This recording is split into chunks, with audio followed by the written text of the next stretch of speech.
Okay, we're going to look at topic 5 for the reassessment practice questions. This is the unit about logic.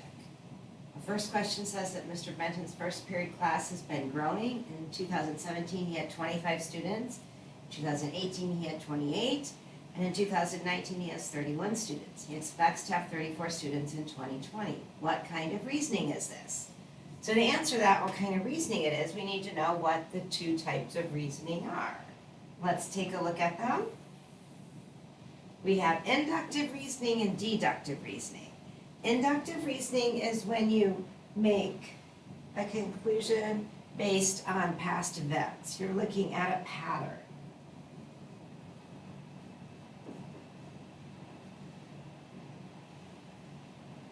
Deductive reasoning is when you're using those laws of logic to help you make a pattern. So in this case, he's looking at the pattern going back a few years and saying, next year my class will look like that because of the pattern. So that is an example of deductive reasoning. Okay. Let's look at question number 2. Yoda says that fear leads to anger and anger leads to hate. So you conclude that fear leads to hate. What kind of reasoning did you use? Again, let's look at the types of reasoning that we have. We have inductive and deductive. As a reminder, inductive was those patterns, looking backwards and seeing what happened. And deductive reasoning was using sentences and then the rules of logic to make a conclusion. What we're doing here is deductive reasoning. We're saying we could put P's and Q's into this. Yoda says that fear, if fear, then anger, if P, then Q. And anger, so if Q, then R. And you're going to conclude that fear leads to hate. P, then R. If you notice, you have the law of syllogism there. What you're concluding is valid, and you're using deductive reasoning to do so. Okay. Give a counterexample for the following statement. All sports use a ball. A counterexample is something that is going to disprove this. We only need to come up with one thing that disproves it. So one sport that does not use a ball. Any of these would work. Swimming, running, gymnastics, any of those would work. But you just need one. So we could say running, any sport that does not use a ball. And our next question talks about counterexamples also. It asks us why we use one. We use a counterexample to prove that our conjecture is false because it only takes one.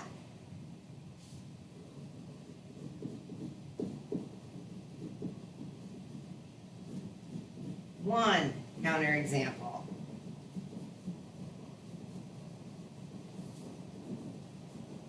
To show false.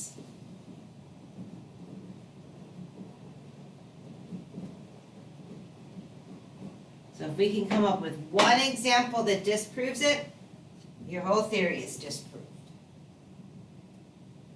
Okay. We want to find the correct symbolic form of the following statements.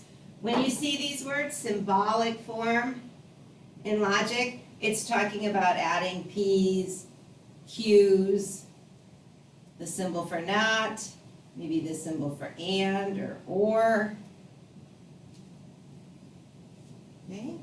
So let's read it and then put the symbols in. If you wear orange and blue, then you are a Spartan. You are wearing orange and blue today. Therefore, you are a Spartan. So let's try to put it into symbolic forms. If you wear orange and blue will be our first part, and that will be B. Then you are a Spartan is Q. So in symbolic form here, our first statement would be, if P, then Q. Okay. Okay. You are wearing orange and blue. That was our first one. Today you're wearing orange and blue today, so that would be P. Therefore, you are a Spartan. Okay, let's put this into our symbolism. You are wearing orange and blue today, so you're given P. And you're concluding, therefore, you are a Spartan. We write therefore with the 3 dots. Therefore, Q. This is our symbolic form.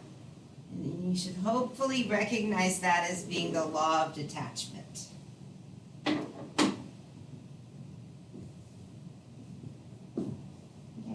What is the correct symbolic form for the following statement?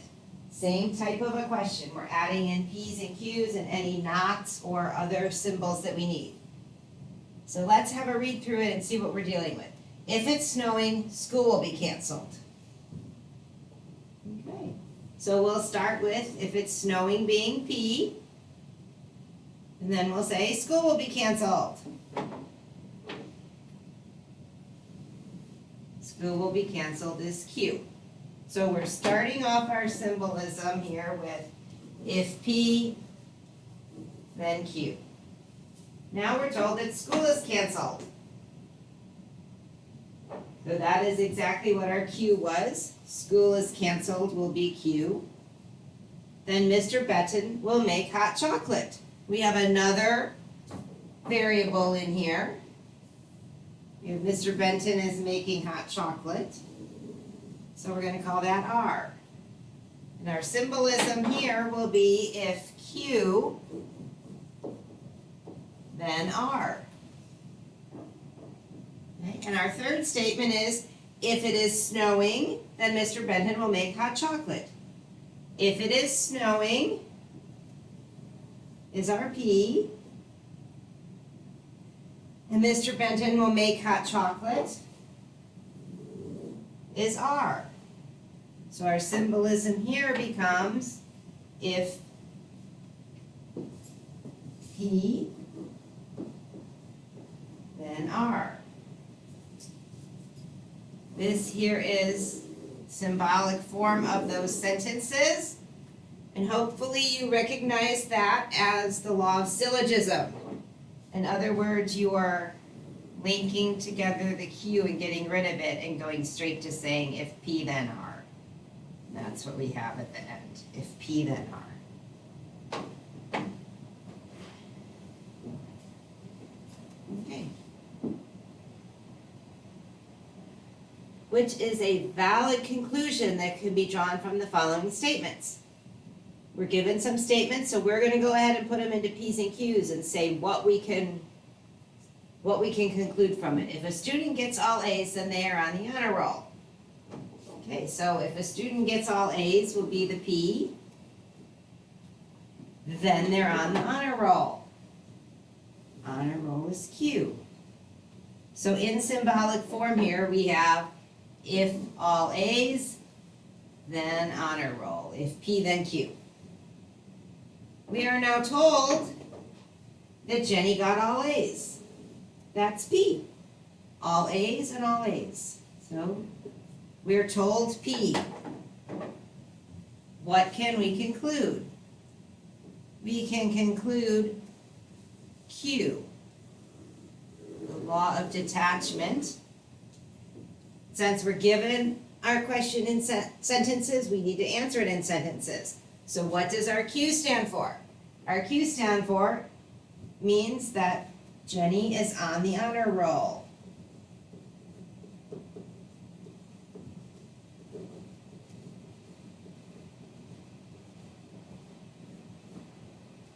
Which is our Q.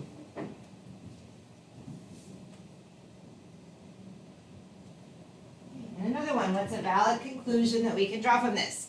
If a shape is a triangle, then it has 3 sides. So let's turn it into P's and Q's. We'll start with it being a triangle, and then we're told that it has 3 sides.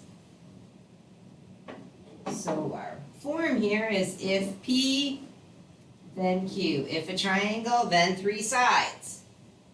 Now we're told if a shape has 3 sides, so we've already seen that, that's our Q, 3 sides, then it has 3 angles. That would be R.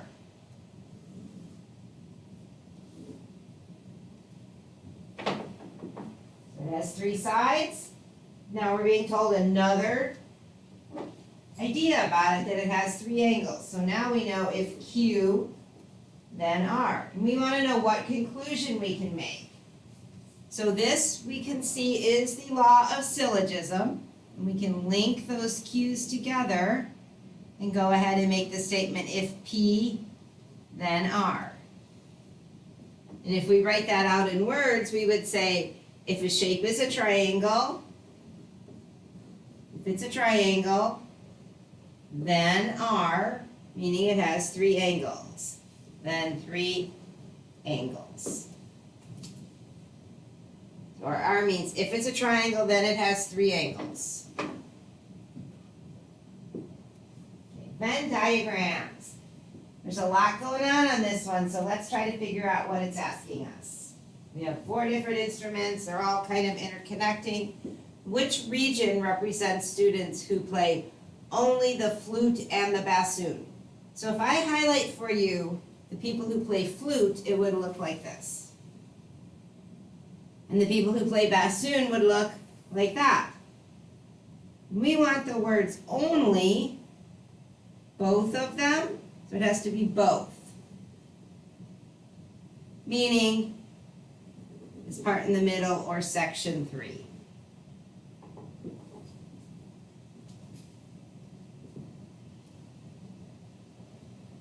Okay. The last thing we're going to be asked to do with this Venn diagram is to interpret it or make a sentence from it. We're going to use words like sometimes, always, and never when we're dealing with Venn diagrams. So I'm going to go ahead and write those down for you. Sometimes, always, and never. That's what we're looking for. What we have here in our middle section, where they overlap, is we have superheroes who wear capes. This is the part, this is the superheroes who wear capes. So what we can say here is that some superheroes wear capes, only the part in the shaded section. So we could say sometimes